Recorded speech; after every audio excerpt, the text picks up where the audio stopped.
Yan, ito ang aming paborito ngayon. Piritos na saging.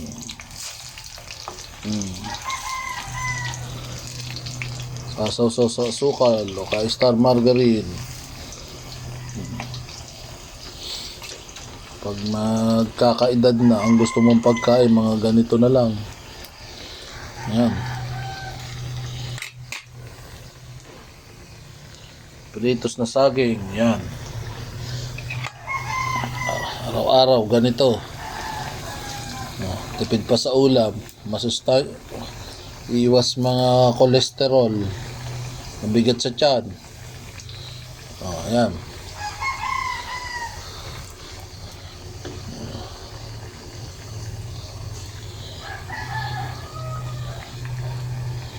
Magpapatanim kami ng isang pilapil sa tubigan. Dito sa tuyuan lupa, saging ang aming ilalagay. Para hindi na kami bumibili. Mahal din kasi. Bali halos 3-5 piso. Okay sana kung matsyempohan mo yung mga pumitas sa sariling puno, makukuha mo ng piso. Kaya bibili sa palengke, pag medyo malalaki, 2 piso.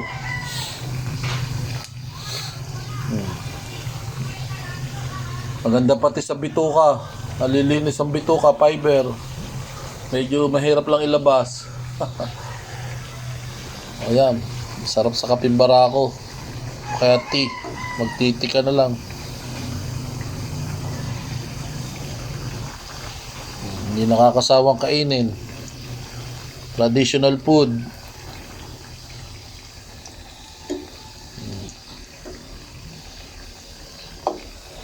Traditional food.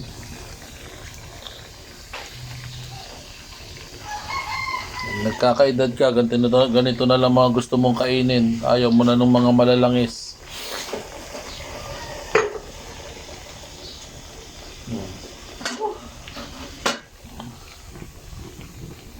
Yan ang nabili namin saging. Oh. Kaya magpapatanim kami. Nagpatanim kami doon sa palayan. Hindi pala maganda ang saging kapag matubig lagi ang lupa. Ayaw niyan lumaki. Kaya dito sa likod ng apartment ng kapatid ko, sa lupa ni Engineer Cathy Calaguan, pumayag naman siya na magtanim kami ng saging. So ayun, pinalinis ni Auntie. At tataniman namin ng saging. Pwedeng solution din to sa mahal na bigas. Ito yung iyong almusal, pwedeng tanghalian, pwedeng hapunan, merienda. Sa mahal ng bigas ngayon, okay din to. Alternatibong pagkain. Ito naman talaga ang kinakain ng araw eh.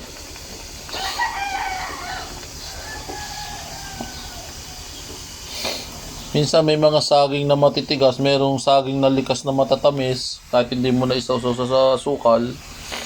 Kaya mapula na siya oh. Mapula na siya. Mahirap din naman yung tostado. Kaya dapat alagaan mo sa baliktad.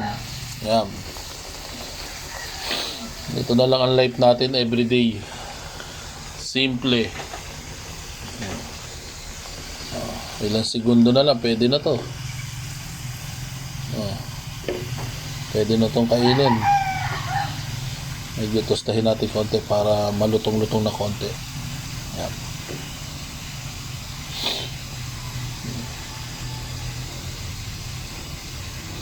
Sa mahal ng bigas ngayon, pwedeng ito, o kaya kamote. Pag sawa ka na sa saging, kamote naman. Mother, pwedeng magpatanim din ng kamote doon.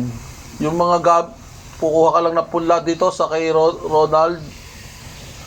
Mga ilang piraso lang yun, gagapang na yun. Ayan, pwede nang hanguin to. Gusto nyo mother, tostado? Medyo matigas-tigas?